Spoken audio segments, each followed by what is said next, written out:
यही है कि डीआरएम रेलवे प्रशासन उसको मुआवजा राशि दे जितने उनकी मांग है। और साथ ही साथ हम राज्य सरकार से भी कहना चाहते हैं, ये सिर्फ मामला ये नहीं है कि रेलवे के ऊपर डाल दे और आप हाथ खड़ा कर दिए। जो 5 लाख रुपए की बात कर रही है राज्य सरकार, जब कोई व्यक्ति कहीं पर से गिर जाता है, दुर्घटना घट जाती है, घर टूट गया बरसात में, तो एक जो कंपनसेशन की राशि होती है सरकार की ओर से, उस राशि की बात कर रहे हैं। और हम इनको बताना चाहते हैं ये वो घटना नहीं है कि आदमी सड़क में जा रहा है और गिर गया।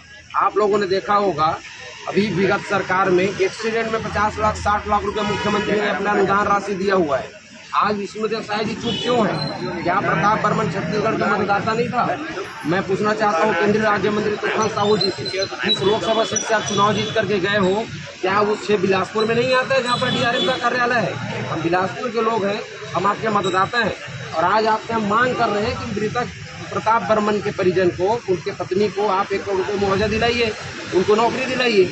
लेकिन यहाँ पर बात ये है, केंद्र सरकार, राज्य सरकार और रेलवे प्रशासन तीनों मिल करके हमको पूरे जनता को गुमराह कर रहे हैं और इसमें वो 1 रुपया खर्च करना नहीं चाह रहे हैं। क्योंकि मैं ऐसा समझता हूँ ये लोग एक मजदूर की जान की कीमत कीड़े मकोड़े से भी कम समझते हैं और यही कारण है हम इनको बताना चाहते हैं यह देश लोकतंत्र है, इस देश में संविधान लागू है और भारत का संविधान अनुच्छेद 21 में हमको गरिमापूर्ण जीवन जीने का अधिकार देता है। और यह जीवन जीने का अधिकार सिर्फ जीवित रहने तक नहीं है, आपके मृत्यु के बाद, एक व्यक्ति के मृत्यु के बाद उसके ससम्मान अंतिम संस्कार करने तक का सुनिश्चित करती है। आज बताइए क्या हाल है? प्रताप बर्मन की डेड बॉडी, उसका पार्थिव शरीर लोहे के संदूक में बंद पड़ा है, फ्रीजर में, मर्चुरी सिम्स में। क्या हालत हो रही होगी उसकी पत्नी की, हमारी बहन खुशबू बर्मन के ऊपर क्या बीत रही होगी इस स्थिति में?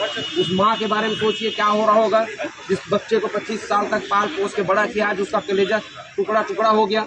लेकिन ये सरकार बिल्कुल मानवता नहीं है, न इस प्रदेश की सरकार में, न ही केंद्र सरकार में और न रेलवे के डीआरएम भ्रष्ट अधिकारियों में, जो इनके प्रति, इस पीड़ित परिवार के प्रति मानवीय संवेदना भी व्यक्त नहीं कर रहे हैं।